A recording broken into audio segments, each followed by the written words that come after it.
আসসালামু আলাইকুম রহমতুল্লাহি ওবরাকাতু। বিসমিল্লাহির রহমানির রহিমের ফজিলত। এই বিসমিল্লাহ পড়লে দেখুন এখানে লেখা আছে 4000 নেকি দান করা হবে, 4000 গুনাহ মাফ করে দেওয়া হবে এবং 4000 মর্যাদা বৃদ্ধি করা হবে। চলুন তাহলে এই সম্পর্কে একটি হাদিস পড়ব। বিশ্বনবী মুহাম্মদ সাল্লাল্লাহু আলাইহি সাল্লামের জলিলুল কদর সাহাবী হযরত আব্দুল্লাহ ইবনে মাসউদ রাদিয়াল্লাহু তাআলা আনহু থেকে বর্ণিত, রাসূলুল্লাহ সাল্লাল্লাহু আলাইহি সাল্লাম ইরশাদ করেছেন, যে ব্যক্তি বিসমিল্লাহির রহমানির রহিম পড়বে, আল্লাহ তাআলা তার প্রত্যেক হরফের বিনিময় 4000 নেকি দান করবেন, 4000 গুনাহ মাফ করে দিবেন এবং 4000 মর্যাদা বৃদ্ধি করে দিবেন। এই হাদিসটি পাবেন নুজহাতুল মাজালিস।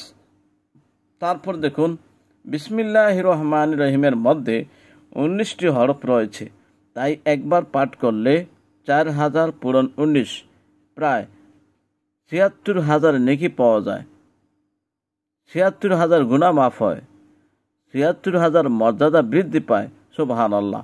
আল্লাহর দানের সীমা কল্পনাও করা যায় না।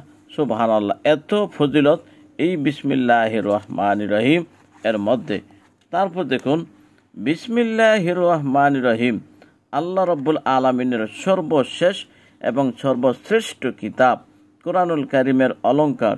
যখন কারো অন্তরে একবার এই আয়াত গেঁথে যায় এবং বাসা বেঁধে নেয়, তখন সেখান থেকে অন্য কিছুর জরুরত থাকে না।